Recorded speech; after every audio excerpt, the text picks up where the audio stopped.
So now hi ku la a ni telangi ku ta teka ngopfu karhi lexi se hi fanelaka hi vulavula hi xona i swimbirhi kumbe swinharhu one i ku va mina Chavisi MC ni nga postangi event ya ka kokwani Chauke. Two i ku ka ni nga yangi a ni ku na ku ni nga posti mara niya kumbe ni posta ni nga yi. So two i ku va ni nga yangi aka event ya kokwani Chauke. Na swi lava no nyika clarity ya swa vudyeladyela ku chava udye mali muni ri no ndlelo yini mara no twa ingaku kumbe ni ta vulavula hi swona mara ni twa ingaku a swi necessary ngopfu hi ku loko hi kha hi ku na joke yin'wana ya ka Mafenya Brothers yi nga tshama yi endleka Mafenya Brothers ya music a ku ri Baloyi na Makhense. Se Makhense di xavi suit di xavela Baloyi se di xiyisela kaya loko di xiyisela kaya di xikomba ku ni vona mi ta hi pahla yin'we masiku hinkwawo le kerekeni. So leswi mi ta ku hi pahla yin'wana mi kumeli suti hi leyiwani la ku ta ku mi hamba mbala yona xi khensa swinene Baloyi and a xi ri interpretara ya Makhense. So va kerekeni Makhense di fika di chumayela Baloyi kha xi interpreta ivi di nyika xikombiso ku a kerekeni ku fanekeni ku nyikeliwa di komba ku hi loyi Baloyi mango ni n'wi xavele suti ni n'wi nyikela. So swi kahle ku n'wi nyikela loko kereke yi huma Baloyi xi landza Makhense xi fika xi komba ku mfundhisi mi chumayeli kahle ngopfu namuntlha mara hayi ma ni hleketa ku ni vuyisa suti liya. So loko Makhense ti hlamala ku wa fa vuyisa suti se xi komba ku hayi a ni nga swi tivi ku loko mi ni nyika suti mi ni nyikela ku mi ta hamba se mi byela ntshungu ku n'wi mi ni nyike suti. Leswi swa ku a xi swi teka ku hano swa vuxaka bya vona va ri vambirhi. So with that being said ni nga sa vula ku a ni swi tivi ku mapfalo ma ta ni pfumela ku nyika clarity ta swa ma-exchange-anelo ya swa timali na swin'wana na swin'wana mara ni la ku rhanga hileswaku why ni nga postangi and why ni nga yangi. It's so unfortunate ku ri ngopfungopfu hina Vatsonga ti-contract ta hina to tala it's unwritten hi ndlela leyi ya ku a swi tsaliwangi hansi black on white ku ri hi twanane leswi. Mara loko Diamond ke sungula ni n'wana kokwani Chauke va nga ni vitana swinene ku ni hamba ni ya kwalahaya ni la ti-live hi komba ku ri ku na ndhawu yi nga ta pfula. In fact a yi fa yi pfule last year December. So ku lo va mhaka ti-delays maybe ta miako a yi fa yi pfule last year December hi ti-15 if I'm not mistaken mara hi December. So yi nga ha pfuli until va hundzisela mahlweni ka this Easter weekend leyi sukaka ka yona. Ni ti voneni ti-trend van'wana va ndhawu la yi ready siku rin'wana ze ni tsala post ni va yimelela mara swi nga ti kombi ku no va yimelela ni tsala ku nkarhi wun'wana a swi bohi ku nyika mavonelo ko post ya koho hikuva vanhu va nyika mavonelo ngopfu ka swilo leswi swi nga ri ku swa vona. So ivi then Easter weekend leyi swi koteka ku yi pfula and mina honestly speaking kokwani Chauke va ni kombeleni va ku va ta kombela ku ni ta fambisa mina swipani va koho. A ni ri Pitori loko va ni texta va kombela ti-picture so ni send two ti-picture va tirhisa yin'we ya koho ni nga ambala hembe ya white mi nga yi vona laha. Se hi twanana va komba ku ri payment ni ta mi endlela hi Wednesday loko hi vulavula yi nga ku a ku ri weekend yo karhi. So a ku fanele ku va Wednesday leyi a yi fa yi landzela after weekend leyi ni vulavulaka hi yona. Se ni komba ku no a ku na problem yeah that good i weekend leya ya event ya homecoming ya Nsuku liya nayo yi nga va na timhaka ta yona yeah. So even then after homecoming ya Nsuku Wednesday leya yi fa yi landzela payment a yi vangi yi nghena. Un'wana a nga vutisa ku payment ya mali muni.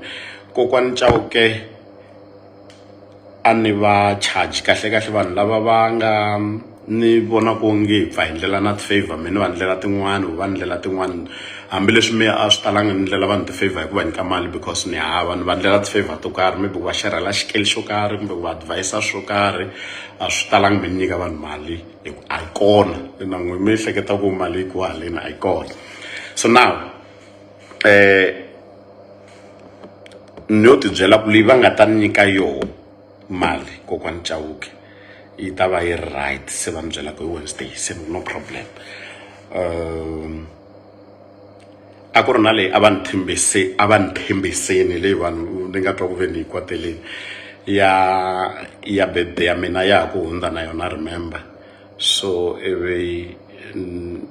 va va na ti-problem ta network va hetelela va nga ha yi rhumelangi ivi yaleya yi nga ri problem because a va ngo ni kolota. So then liya ya event ni ti byela ku swi ta ni nyika motivation at least loko se ni sungula ku vona payment ya ku ni swi tiva ku kokwani Chauke ya ni pay mali muni this time around since ku ri swo ni ya ku tirheni swa sweswi i swa ntirho. So ivi Wednesday mali liya yi nga ngheni ni ta apologize laha ka ku va ni nga ndlangi mina follow up ku hey why mali yi nga ri ku ngheneni ni lo twa ingaku I will be troubling him vana swo tala but maybe let me not justify not apologize ku a ni endlangi follow up yo why mali yi nga ngheni. But as time went on hi ku line up leyi ri na vanhu vo tala ku na vanhu lava nga komba ku vona se va tikumeni ti-deposit and mani se yi kuma leswi a ni va byeli hi ku a ni nga lavi ku swi endla ingaku no jaha mali a ku ri ku ni a le yin'wana event leyi a ni fanele yi fambisa hi siku leriya hi ku twisisa ku ni fanekele ni ya le aka kokwani Chauke se yi nga ngheni hinkwenu hi nga communicate mi ni nga endli follow up na kokwani Chauke va nga ni byeli ku humelela yini. Se siku rin'wana ni fonela Gavaza hi ku a hi ri ti-MC hi ri 2 ni ku ni le ku chaveni ku fonela kokwani Chauke wena va nga va se va ku hakeleni na ivi a komba ku a va n'wi hakelanga siku ra ku a tlhaku kumbe ni va adda la ka call se ni ku hi swi endlisa swin'wana maybe se masikunyana hi nga ri ku buleni loko ho va adda la aka call hi lava swi ta va swi ri somehow se ni twanana na yena ku hi nga va aid ka call se hi nga va aid. Fast forward the story siku rero ra event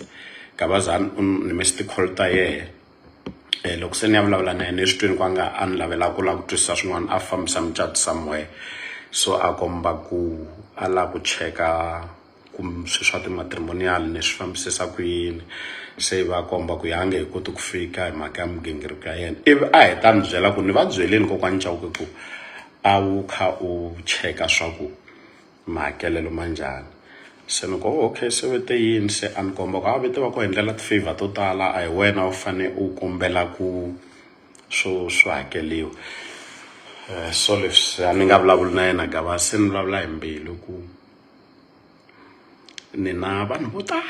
vo talo sekele ya me yi kulukumba va ni endlela ku ti-favor mara loko se swi ta ka ntirho va ni hakelaku. Loko no nyika xikombiso off the top of my mind not ku ni ringesa ku va compare na kokwani Chauke va nga feel like na va compare vo Miss Rams manguti va Miss Rams a ni n'wi byeli ku wena ni nyiki mali ya so kumbe a ri na party tsanini last month March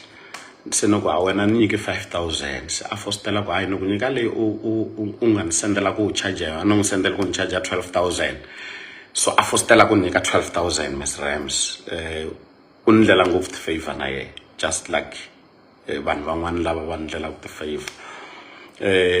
Va festival ya a hi tivaneni leyi a yi endliwa hi Spikos ti-mastermind behind a ku ri vo Mr Dr Mtsenga and vo Prince Records ni va byeleni na vona ni ku vonani a swi bohi mi ni nyika mali leyi ni chargeku yona mara ku ni kota ku va na zeal yo ni promota event ya n'wina mina swi ta ku ni ta tirhweni ni kombe mi ni hakela ivi vhele va ni hakela mali yo ni ya MC ya va tlhela va ni hakela na mali ya ti-show.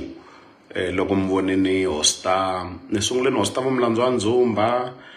ni hosta vo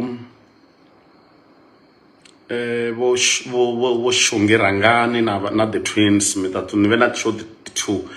ta a hi tivaneni va hakeli mali ya service leyi ni nga yi fambisa hi siku ra event, va hakela na mali ya ku va ni ri ku promoteni ka event, va hakela na laha a ni hostela ko siku leri a ni hoste vo Xungi na the Twins a ni buki hotel a no va na xikhombo ra kona teleriwani. So vo ta nyika xikombiso vo Gagashi loko a cata hi September u ni vutise kambe ni la mali muni, se ni n'wi byela ni ku mara ka wehe you helped me so much a ni nge lavi u nyika mali ivi a fostela ku ni hakela a ku okay kumbe ni ngo hakela this much, se ni yi right. Ni ringesa ku vula ku ri I'm always fair aka vanhu lava ni swi tivaka ku loko maybe no swi taka somewhere ni ta lava something ka vona, ni ringesa hi matimba ku ni va reasonable, ni nga tirhi hi price liya ya mina leyi ni tirhaka hi yona. But vo va fostela ku ni hakela all the time, so maybe van'wani va ni onhaku vanhu lava ku va hakela hambi loko va swi tiva ku va ni ndlela ti-favor. So now swi ni endli ku ni twisisa ku okay maybe aka business ni fane swi twisisa ku no matter how much ti-favor u nga ni ndlelaku loko swi ta ka business swi fanekele swi nga fani. Just like me ku nga ku ri disrespect loko siku rin'wana no vitana kokwani Chauke ni ku ni kombela ku mi ta borha mati since mina n'wi kumana ngopfu aka Mtavula, ni ku hama swi tiva ku n'we loko mi la ni promota swilo na promota, loko mi la nge life na nge ni nga va ni va disrespect swinene for office ya vo. So with that being said ni ringesa ku vula ku ani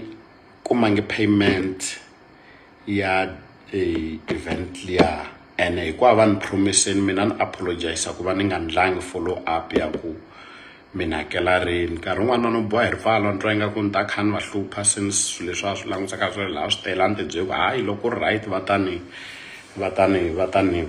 vona. So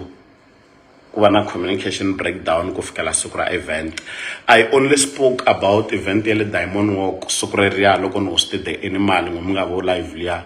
ni ngeneni ni komba ku a hi yeni ya support le ka kokwani Chauke ya Diamond Walk namuntlha, ni komba ku na mina ni ri koho. So ka ku posta ni voni ku a swi nge loko undla business ra MC or lava ti-artist undla business na vanhu va two, undla business na loyi a nga ku rhamba u tlhela undla business na audience ya wehe kumbe ntshungu lowu nga ta wu rhambiwini. U disappointa vanhu va two loko u nga yi u disappointa loyi a nga ku rhamba or u disappointa ntshungu lowu nga ta wu ri kona. So now ni swi voko loko no posta ku ri ku payment ya ku ni ta ku se na mina ti ndla vanhu va ka masipala swa payment okay mara na rito rin'wana I say clear kumbe ku nghena loko no posta swi ta endla onge ni le ku yini. Loko se ni nga hayi va ta blame mina ku a wu ri ku posteni ene a wu tangi aka event. So ni ti byela ku ni ta posta siku ni la mi swi twisisa leswi ka kokwani Chauke a ni nga lava mali yo posta na ya vu MC a ni lava yin'we, mara liya yin'we a yi vheta yi pfulelana leswiya swo posta because ku posta ka event leyi ni nga ri ku yini na swo swi ta ni bayizisa. So swi hetelele kwalano ni hetelela ni nga yi kumangi ivi ni nga yi ivi event liya like I said masunguleni hi ku voka mina a yi fambangi kahle in terms of turnout or attendance. Lexi hi xi celebrate-aku hi ku Diamond Walk koho yi sasekile and hi believe ku yi ta operate going forward. Swi ni vavi ngopfu hambiloko ku a no va xava va nga ni nyiki nchumu, swi ni vavi ngopfu loko ni kuma ku a ku na vanhu vo tala ni twa ingaku loko mara a hi lo swilo swi lo famba kahle ni posteni mina swi tiva ku vanhu va me vo tala la a va ta ya a eventeni. Na confidence swinene loko swi ta ka swilo leswi lavaka ntshungu na swi kota ku yisa ntshungu ndhawini yo karhi. So loko swi nga fambi kahle a ni va fonelangi ni va khongotela no khongotela because even a communication breakdown before se swi ndla ingaku wo pretenda wo celebrate mbilu ya mi yo vavela kwala ni ri ko khoneni ya leya ni ri ka yo swilo a swa ha fambangi hi ndlela leyi a swi famba hi yona mara Diamond a ne a yi ngo va ya weekend liya ya Easter weekend for sure going forward swi koho swilo leswi nga ta endla ku i khe celebrate siku rin'wana. So with that being said reason yo ni addressa mhaka leyi i mhaka ya ku vanhu va nga tshuka va chava ku ni invite ka ti-events va ku chavi a ngati loko a rambiwile a ni ti ntsena loko ri ke ni maybe na communication breakdown aka swa ku dyela ni lava ku swi tenga ku hey mina mali leyi a ku ri ya leswi mali leyi a ku ri ya leswi a swi na nkoka sweswo ni unrespond ni addressa mhaka leyi ku na un'wana u kuma ku wa swi lava ku maybe hi nga hanya swin'we se u ta ni chava ku ivi vo chava ta ku dye mali va suka va famba. I'm not like that and a ni kombeli ngopfu mali na swi chava swinene na tsundzuxa loko munhu a ni promisile and na loko ni tsundzuxa ni make sure ku ri leswi principle ya mina hambi ku nga ri swo tsundzuxa swa mali tichomi ta mina hinkwavo lava hi fonelanaka a ni foneli munhu more than 2 times loko no va ni kha ni ku lava hambi swilo swa xihatla kanjhani loko ni ku foneli kambirhi na swi tiva ku call ya vunharhu a yi ngeteli volume ni nge ku foneli ra vunharhu loko ni nga kuma ni ku kumangi. So ni vula leswi hi mhaka ya ku ku na ti case leti ni nga ndla ti follow up to la ku cheka ku mali leyi va nga ni tshembisa hayi leyi ni nga yi kombela ya va ha ta kota ku va nyika na ivi ni nga va kumi foyinini. Mntu un'wananga wa khavo live a ku u twe va komba ku no a vo yi ignora hi mhaka ya ku mali liya ni yi tshembisiwe aka ntirho wa Gyazo. So why men fan la mali yo and boss lady is right to say that but we're also right or I'm also right ku ri a ku ri mali ya ni lo promisiwa ku ni tsundzuxi mundzuku loko u nga tsundzuxi ndlongu i munhu wo nyaja and nkarhi lowu ya loko ni fonisa leswi ku va ku mali a yi tali Saint or Pastor Gyazi lava vo trend hi 30 years aka phati ya wa ni nga endli nchumu mina a ni nga ri MC na ku va MC mara ni sendelo 6,000 ya ku va ni koti ku fika hi mhaka a ni swi ni inconvenient na ni fan attend launch ya Thoya Valoyi a pfula salon na Polokwane se ni nga ha swi koti ku fika leyi so va heta va voko va ni sendele 6,000. So liya se ya kokwani Chawukano yi lavela ku like I said mala yi tali munhwini a ku nga ri leswi swa ku xavi lu khupekeni xavi hava xa yena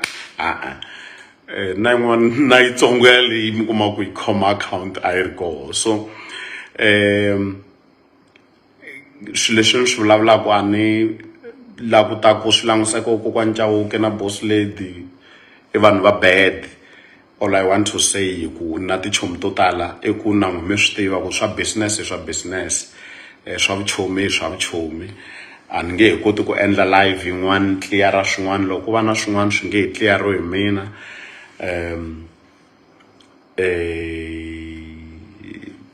time will tell ku ni tiyisiwa mhaka hi wihi na mintlhanu lo vona swi antswa ku hi ku swi nga ndlela business for your information ntirho wa mina lowu ni nga themba wona i ku fambisa ntirho xitolomeni xa Phulu liya ni rasarasaku hi yona ni hakela hi ku fambisa ntirho rent ya la ni tshamaka kona ni hakela hi ku fambisa ntirho ku travela hinkwako loko ni ku endlaku swimbalo kaya loko u pfa u va komba ku se u kulini hinkwaswo sweswo ni swi endla hi mali yo fambisa ntirho ntsena and plus ku komba ku i ku zama ku hanya mi swa tigigi letiya ta ku can you feel it a hi swa mina ngopfu mintirho wa mina speciality xa mina i ku fambisa wedding events ti-party ti-gala dinner even funerals mintirho liya yo vanhu va tshama hansi va yingisela leswi a swin'wana no fambisa hi mhaka ya ku hi la ku hanya hi public demand vanhu va ku byela ku hayi na leswiya ha ku lava so xitori xa kona hi xexo maybe un'wana a nga lava ku tiva way forward ku se after loko mi ve na ti-live va ku he u lava ku dyela va ku he u mbabva va ku yini vutomi byi yisa ku yini mahlweni ni ta continue ni respecta kokwani Chauke na boss lady the same way leswi a ni va respectisa swoho loko hi nge se va na issue leyiwani for your information ni ringe se no va foyinela namuntlha ni la ku va byela ku ni ta nghena aka live ni addressa vanhu ku why ni nga tangi aka n'wina kumbe aka event ya n'wina ivi ni nga va kumi na ti-text na tona ni nga zama no xota hi WhatsApp ni ze ni ya kuma gele emakwenu wa boss lady hi ku yena a vulavula swinene se ni n'wi byela ni ku vona ni siya hungu ne a ni la ku ta ku va byela ku ni ta nghena ka live because loko na ngheni nga va byelanga va twa ku ni hava live swi endla va swi teka ku ni ya nyipini so a ni la ku va byela sweswo ku a va watch loko va kuma nkarhi ni ta nghena ka live va twa ku why ni nga tangi one might ask ku so why u swi addressa ka public ni voni ku se swilo leswi nga ka public loko a ni sani loyi a ni ya va byela in private ni ku a ni tangi ka event hi mhaka leswi ka swilo leswi nga ka public naswona a ni ta va se ni kha ni nga endli swona so xin'wana xin'wana ni nga xi xa yoho ntombi leyi ya swin'wana maybe na n'wana mi nga swi twangarhisi emakwenu wa boss lady ku me a ni to kombela ku hambe ho va hi kwatisani kanjhani o hi kwati kanjhani ku na ti-issue leti ti nga bohiki ku hi ti vulavula ka social media kumbe mani u lave man this man that but I understand loko u kwate nkarhi wun'wani u tikuma u vuli na swilo leswi u nga ta tisola ka ndzhaku because mi kuma ku a mi swi tivi ku hi hetelele hi fike kwini na makwenu or u nyiki chance yo rhanga u tikhoma kahle kumbe hayi humeni ka swona so mara I will continue to respect everyone ku katsa na n'wi mvhiwaku vanhu lava loko trend va tsalaku bihani va kwate loko ri ku trend ni expecta ku munhu a tsala swin'wana na swin'wana leswi swi nga mihleketweni ya yena u le ku trendeni nkarhi walowo munhu fa a tsala leswi a twa ku nge swi ta khipa content ya yena yi ri leswi a swi lavisaka swo ka timeline ya yena so ni nge kwateli vanhu ku ni voni mani a tsali ku yini voni lo a tsali ku yini a swi ni vavisi swilo leswi a swi tsalatsaliwaka hi vanhu ngopfungopfu hi mhaka ya ku loko swilo ni vona swi ta ni disturbani swi nyika attention vanhu vo tala va blokane ngopfu hi mhaka ya ku u hlayi na swilo leswi va fanele u nga hlayi so loko ku ri ke swilo swi na swi tiva ku swi ta ni vavisa I don't go that side ni ngo swi vona swin'wana hi mhaka ku u nge hupi swilo hinkwaswo so a ni blame vanhu lava ni tsalatsalaka hi minkarhi leyi ni ngo va mahungwini handle ka loko u tshuka ni sukela ku lowu a ku loko vulavuriwa ni hi chavi se hu loko tsalatsaleni if ni le mahungwini na mi nyika right ni tsaleni swin'wana na swin'wana swi nga va ntiyiso vunwa swin'wana na swin'wana leswi Facebook it's a matter of answering the question of what's on your mind se loko va ku what's on your mind tsala sweswi nga mindini ya wena loko ri ke no twangu ya chavanga fewa u hlamule that question me check Facebook ya vutisa your thought what's on your mind. So ladies and gentlemen, thank you so much. Like I said, because leswi a ni leli content a ni leli ku va ku u xitwini a ni leli ku va ku le dya ngwenya a ni lela ku mi kota ku twisisa ku a ni bihangi mbilu ku ni nga supporta kokwani Chauke. And for your information, kokwani Chauke, we need each other as vanhu hinkwenu a hi ku mundzuku a hi swi tivi ku hi khomelini like I used to do loko ni hindani ya gyani mi vona ni ta babela or ni jika ni nghena a ku nge cinci nchumu Dolens a ku nge cinci nchumu loko ni hinda hikwalaho ni mi vona ni ta nghena ni mi pfuxela already hospitality leyi ni nga yi kumaka mara ni ta nghena a no yisa vudyela mahlweni na loko mo xava swo xava mi kuma a swi ni lumalume a swi ni humesi maruda I will drink or eat because a mi tiyini mi ta mina n'wini na vanhu hinkwavo lava pfaku va ni tsalatsala loko ni hlangana na vo ta xota na kahle hi xikhulu hi valungu ya a ni voni nkoka wa ku ni fane se ni tikuma ni create ti-name hi mhaka ya swilo swa unnecessary. So thank you so much ladies and gentlemen